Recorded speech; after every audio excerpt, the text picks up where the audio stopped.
Welcome all of you to this video of Maths Made Easy. Now in this video we are going to take up electromagnetic induction. As I had promised in my last video, we are going to take up the third part of the chapter, third and fourth part. So first I'll take up E.m.i and then I shall be taking up transformer. Okay, so let's quickly see what exactly is electromagnetic induction or E.m.i. Okay, now here in electromagnetic induction, before this we passed electric current through a conductor which was placed between two magnetic poles, and then it got a force and it started moving, and that was a motor. Now here we'll see something else which you never thought of. Now what is it? Now in electromagnetic induction, what we have is, we have a solenoid, a plain solenoid with a galvanometer over here. Now this galvanometer has this is the arrowhead, this is the pointer of the galvanometer. Now this has no coil, this does not have any cell, no battery, nothing. Now here I take a magnet. This is a plain magnet, bar magnet, north pole this side, south pole this side. Now if it is a magnet, we know the poles. So north pole this side and the south pole this side. Now what I do is, when the magnet is just kept stationary, this is what we have to observe. Magnet is kept stationary, okay. There is no flickering in this pointer of the galvanometer. That means there is no current in the coil. But then what happens? I try bringing the magnet, I push the magnet towards this side.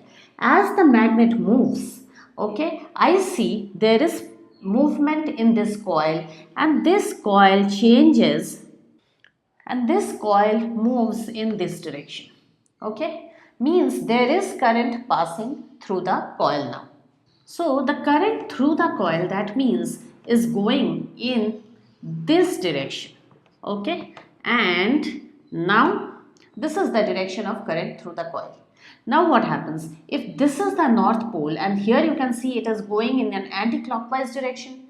Okay, if it is going in an anti-clockwise direction, that means this end of this solenoid has become the north pole, this end is the south pole.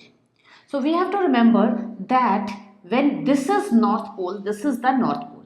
Now what happened? Why did it show flickering? Let us first talk about that. It showed flickering because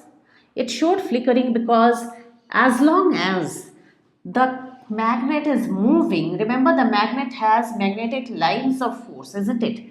These magnetic lines of force, when they interact with the coil, and the magnetic lines of force are constant, their interaction with the coil is constantly changing. It is a changing magnetic flux. Okay, if it is a changing magnetic flux, then what happens? A current is induced in the coil, means the coil starts getting electricity. Okay, just because the change of magnetic flux. And so we see this galvanometer flickering. Otherwise, what is the connection? There is no wire, no cell, nothing. That is why I said there is no cell. And still there is current in the circuit because of this changing magnetic flux. Now this is what is called electromagnetic induction. Why? Because as long as the coil experiences a change in magnetic flux, okay, if the magnetic flux is steady, that means the magnet is kept steady here, lines of force are steady, it does not change, no change. Okay, pointer does not show any change, no current in the coil. But then when you change, we are pushing it this side, the lines are constantly changing, then you start seeing flickering. And that too, the current changes its direction according to the direction of the magnet. Okay, so there has to be a change. Instead of bringing it this side, now I am pushing it this side. Okay, I am pushing it that side. Okay, as I push it that side, okay, the north pole this side only, but the magnet is pushed that side, then this becomes south pole and this becomes north pole, and actually the direction of current now changes. Okay, so now the direction of current will change, it will change in this circuit also. Okay, so if the north pole is here but I am moving it that side, then this end becomes south pole, this becomes the north pole. Okay, so these arrows won't work anymore. We'll have to change the entire set of arrows. It has to go anti-clockwise this side and it has to go clockwise this side. Okay, now I'll change the poles of the magnet only. I'll change the poles of the magnet, south and north pole, and I try to bring it towards this. As I bring it towards this, again there is a south pole here, okay, and a north pole here, okay. But then with the south pole here, if I push it away, again then there is a, if I push it away, then this end becomes the, if I'm pushing it away, then this becomes opposite poles. So what do we learn? If you are bringing them close, then they have the same poles. If we push it, if we pull them apart, then they have different poles. Okay, that is the meaning of, then they have different poles. That is the meaning of, that is how electromagnetic induction works. So if I'm pushing them out, if this is going away, then they have opposite poles. If they are coming towards one another, then they have same poles. The only condition for current in this coil is that there has to be change in magnetic flux. Now for that you can push the coil towards the magnet, keep the magnet steady, push the coil towards it, no problem. Or you keep the coil steady, push the magnet towards it. Only thing that works is the change in magnetic flux. Magnetic flux. Now what is flux? Flux is nothing but magnetic lines of force. That is it. Okay. So this is it.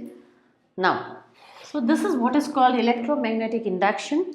Now the very same thing can happen. You have a coil here and you have, this particular coil has a cell, and you have another coil here, but this does not have a cell, it just has a galvanometer. Okay, so when you switch this on, I'll switch it on, there's a key here, I'll switch this on, there is current in the circuit. Okay, then what happens? This one here, it shows flickering. Okay, now why did it show flickering? It showed flickering because here, see, here what happened is, now you will say this is not a magnet, then why the flickering? Yes, there is still flickering over here because this is getting induced current. Why is it getting induced current? Because when the current passes through this coil, when current passes through this coil, there is a magnetic field generated. Okay, so as there is a magnetic field generated, remember in the last video I had drawn field lines like this because it works just like a magnet. Yes, now as you switch it on, the magnetic fields will increase little bit, so this experiences a change in flux. You switch it off, then also there is a change in flux. What will happen is, if I switch it on and keep it for a long time, then you will see this has become steady, it has become like this. Okay, but then if I don't keep it steady, I do switch on, switch off, switch on, switch off. Okay, if I keep doing switch on and off, then you will see that this is constantly flickering. Okay, why it is flickering? Because these flux lines, these magnetic lines of force are constantly increasing with when it is switched on, decreasing when it is switched off. So that way also this is getting a change in flux, so it is getting induced current. Okay, so that is another way of inducing current in another coil. Sometimes they might even use a, they can use a rheostat here. Rheostat means, okay, rheostat means you are varying the current. So instead of switching on and off, the question can be asked in many ways. Instead of switching it on and off, I am just varying the current.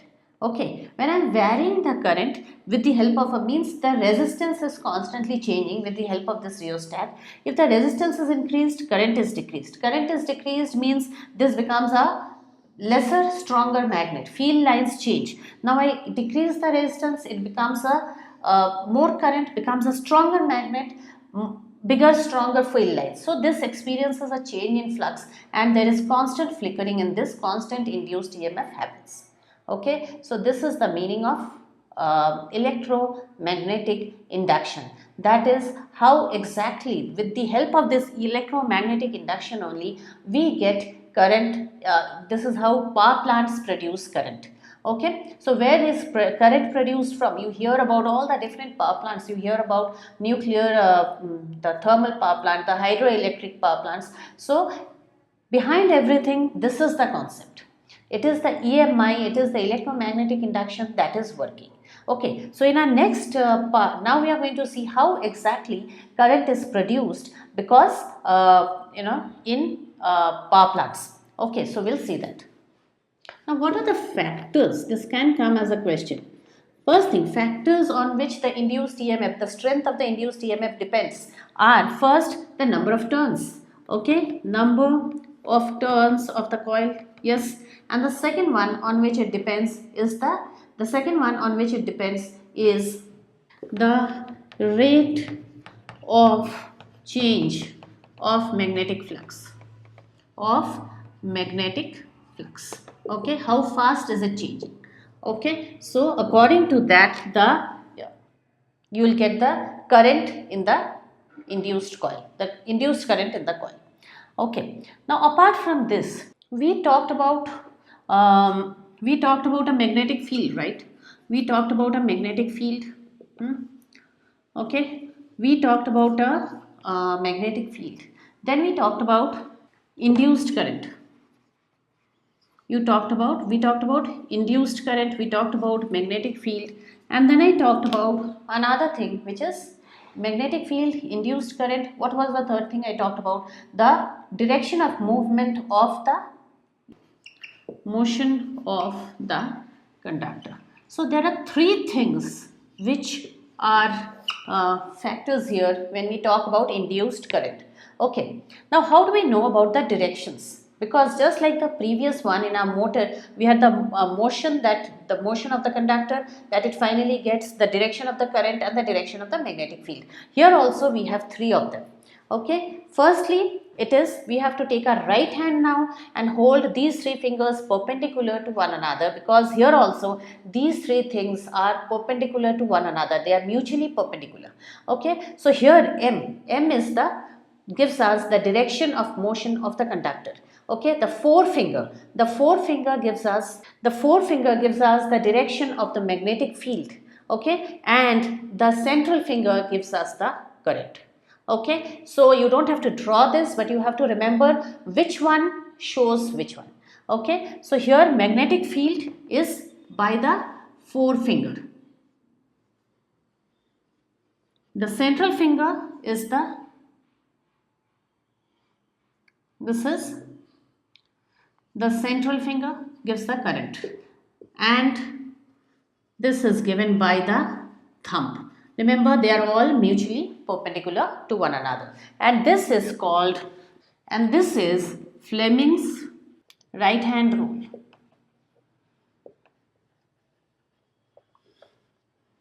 Okay, this is Fleming's right hand rule. So this is the rule which is guiding E.m.i. Okay, so electromagnetic induction happens according to this rule. So as you can see, this is the third rule that we came across. First it was right hand thumb rule, then it was Fleming's left hand, and now it is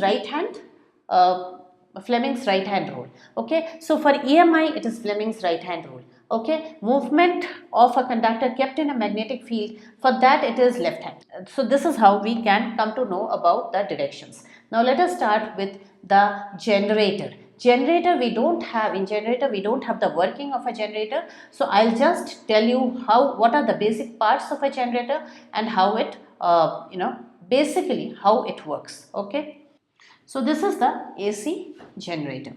Now as I said, the function working is not there in your syllabus, so we'll just see the parts.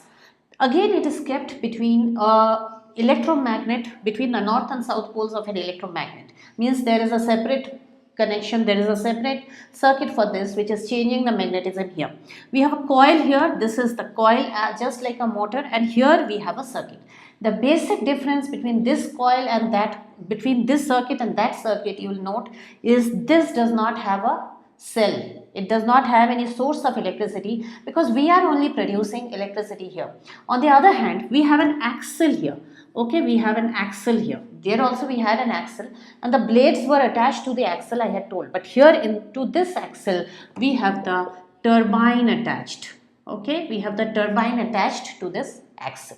Okay, now here current flows through this. Here we have the carbon brushes as usual, but here we have slip rings. Okay, slip rings instead of split rings that we had last time. Okay, this is a load, nothing but then maybe can be just a bulb here, which will tell you that yes, there is current in the circuit. Okay, they can even put a galvanometer here to detect current. Okay, that is a different thing. So here these are the positions of the two slip rings, the coil, and then current is induced in this coil. Now the thing is, the basic difference between this and the motor is that in this we generate electricity. On the other hand, in the previous one motor, we were converting electrical energy to mechanical energy. We were moving something with the help of electricity. On the other hand, here we are moving something, and that is creating electricity. So their movement was brought about. Here electricity is made, in other words. Okay, now what is this job of this turbine? This axle, now what happens here is, according to Fleming's right hand rule, if this coil is placed here, and if we are by some means, whatever the means can be, we are able to rotate this coil between these two poles of the magnet, then what will happen? This coil is going to get electricity. Why? Magnetic field is there. As we rotate the coil, it is experiencing change in magnetic flux, because as I told you, you can either move the magnet and give the change in flux, or you can move the coil and bring about the change in flux, whichever way. So here the magnet is kept steady and the coil is being moved, and that way also it gets a changing magnetic flux. Okay, and this axle which is attached to this is attached to the turbine. Now what is the job of this turbine? As I said, by some means or the other, the coil has to be moved on and on, only then electricity will be produced. If we just keep the coil here, no electricity in the circuit. So what this turbine is attached, now this turbine is the one responsible for the movement of this. This turbine can be moved, you will know what it looks like, a wheel kind of thing. Okay, and the turbine can be moved by steam generated by burning fuel in a thermal power plant, or maybe it is just the turbine is being rotated with the force of water. Okay, you don't know, it's with the force of water. So whatever be the power plant, as I said, it can be a geothermal one, it can be a hydro, it can be nuclear, it can be thermal, whatever. When we say thermal, nuclear, they are just sources of energy which are used to rotate the turbine. Even we are using wind energy, so to rotate the turbine. Okay, because some source of energy has to constantly 24/7, it has to keep rotating this, only then the power plant will be able to generate electricity. Now as this turbine moves, okay, we get the movement that was represented by the thumb. We have the magnetic field, and now we'll think about the current. So according to right hand thumb rule, now this coil starts moving into the in between the two poles, and current is generated following right hand thumb rule. As I said, I'm not going into the working of this. Okay, now because of these slip rings, just like the split ring, okay, because of these split rings, the movement of this coil is in the same direction, but remember the current that is generated here is differing in magnitude and differing in direction every time. Okay, it is constantly differing in direction. Because of these split rings, the current in the external circuit is constantly differing in direction, and that is why we have this AC generator. Means the current that is generated in the external circuit is AC current and not DC current. Okay, so though this keeps moving in the same direction, current here is generated alternating current. Okay, so again they can ask you questions as how can we increase the strength of current, that is increase the induced current. Okay, the answer becomes same. You increase the strength of magnetic field, increase the magnetic field, that's one. And to increase the magnetic field core, you can use the core. Second thing is you can increase the number of turns in the coil. Okay, number of turns in the coil. Okay, so remember this is a coil, it is not just one coil, it has a core inside and it has lots of wires going like this. So if you increase the number of turns in the coil, then also you'll get bigger induced current. Okay, now the third thing, now here you can't say increase the strength of the coil because we are trying to get current, so we can't increase the strength of the current. We can at max increase the strength of the magnet. Okay, then what else? We can increase the speed of rotation. Okay, so if we can increase the speed of rotation by whatever method, then we get speed, increase the speed of rotation of the coil. Okay, of the coil. So these are the few things with which we can increase the induced current in the circuit. Okay, now the next thing that we are going to do is the fourth part of this, which is of this chapter, that is the transformer. Okay, so as I said, only theoretical questions are asked. You will not be even asked to draw this diagram, so don't bother, only know the parts. They can ask you to label, they can pick up one particular thing and ask a question on that. Okay, so let's see what a transformer is and what is its why it is used. Now, what is a transformer? It is a device with the use of which we can increase or decrease the magnitude of the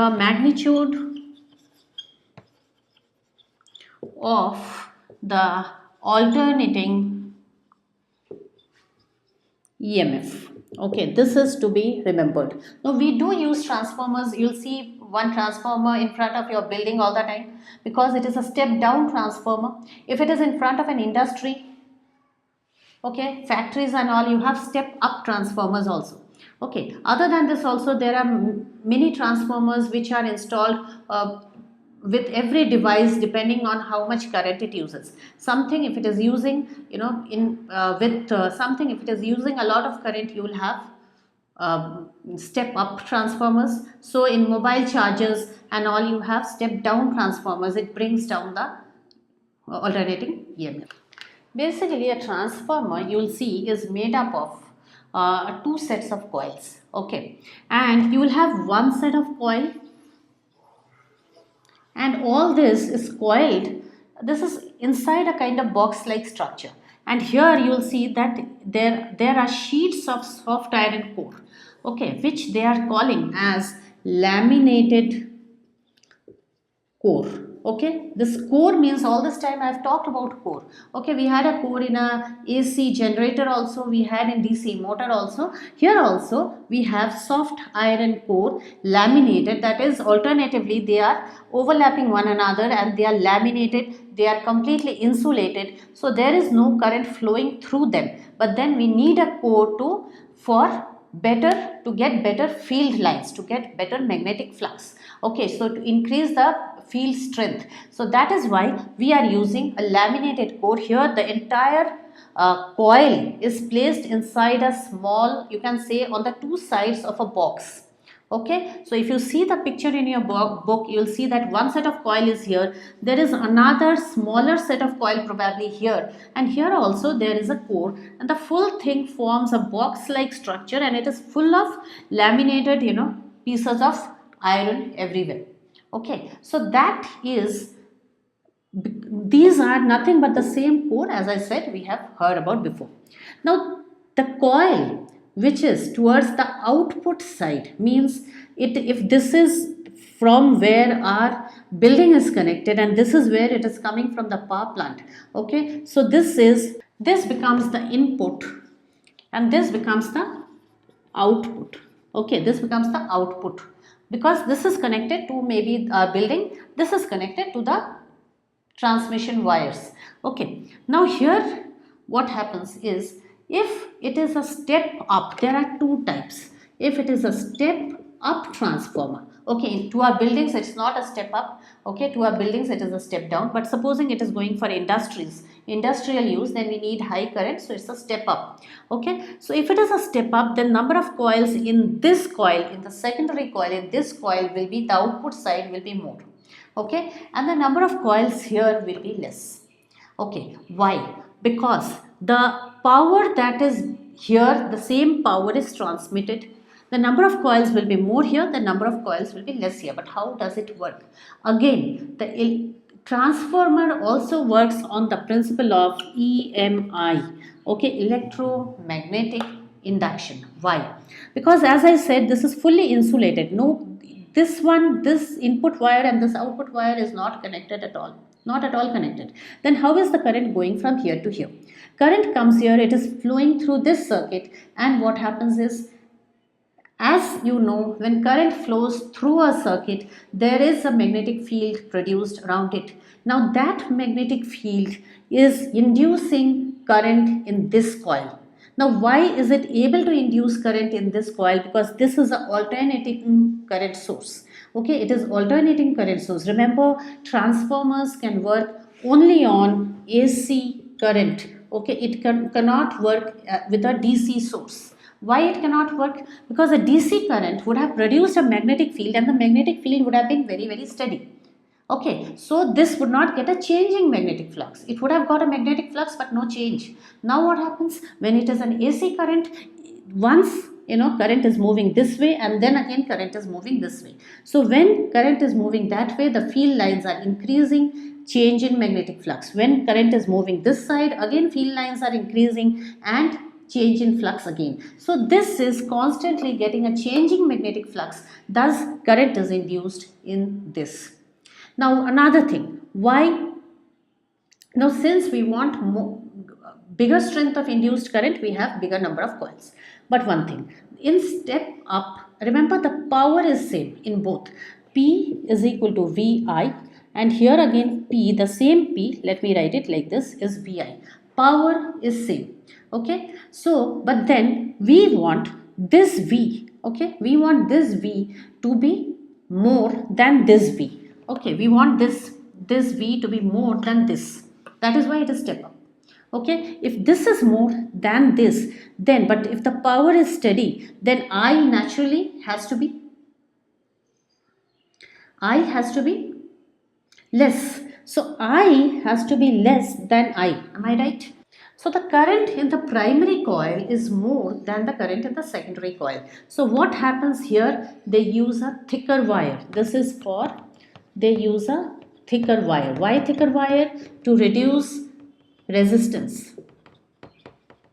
Okay, and as they reduce resistance, energy loss due to the heat produced, this H is equal to I square RT, right? So if we can reduce, if we can reduce R, okay, because I is pretty large, then we can reduce the heat energy loss.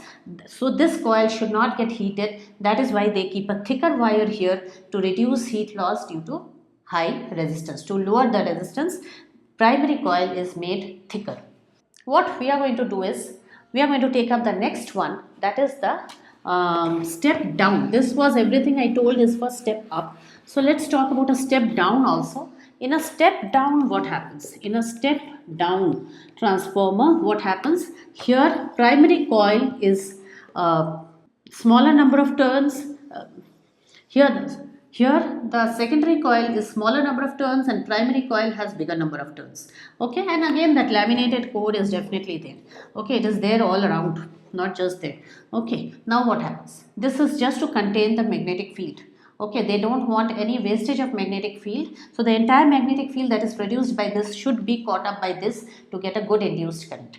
Now here what happens? Number of turns are more. The number of turns are more here. Now what happens? Okay, if the number of turns are more, then again P is equal to VI is being used. Okay, here again capital P, here also capital P. Okay, here if I use this and here if I use this. Okay, now remember here we are trying to bring down the EMF. So this V is going to be smaller than this V. If this V is bigger, that means the I, for the same power, the I has to be smaller. Okay, so the I is, this I, capital I is smaller than this. So here we have a bigger I. Okay, therefore since the I is big here, we keep the secondary coil is made thicker for the very same reason that I told for the primary, for the step up. Okay, so here we keep the secondary coil as thicker to reduce the resistance, so that less amount of energy is wasted. Okay, so this is a step down transformer. Everything else is same, only the number of turns differ, and this is thicker, this is not that thick. Okay, so that was the basic working of a transformer. As you understood that magnetic field lines are produced in the primary always, and then they are a changing magnetic flux is received by the secondary, and it gets an induced current. Okay, so that is, so if they ask you the principle, say E.m.i. One small formula is there, though not asked. This is removed from the syllabus, but still, this is E.m.f in the secondary by E.m.f in the primary. Okay, this ratio is equal to the number of turns in the secondary to number of turns in the primary. Okay, number of turns in the secondary to the number of turns in the primary, and that is equal to N, which is called the turns ratio. I'll repeat, the turns ratio, it is the ratio between the number of turns in the secondary coil to the number of turns in the primary, applies for step up and step down. Here EMF, so the ratio between the EMF in the two coils is equal to the ratio between the number of turns, and this ratio is called the turns ratio. Small questions might be asked, but generally not asked. So that was it from electromagnetic induction. So I shall be starting with my videos on MCQs. Okay, lots of videos on MCQs I shall be starting to upload right now. Okay, so that they of course cover some part of your theory also. So you can go through them, and they are not, as I said, they are not only applicable for MCQs. They are not only applicable for MCQs, but they are applicable for your theory as well. So you can use them as your theory, you can use them as a reminder to your theory, because I'm going to take up very minute things which can affect your final performance in the exam. Do not forget to check that playlist. Lots of videos in physics and chemistry, as I said, will be uploaded very soon. Thanks for watching. Bye then.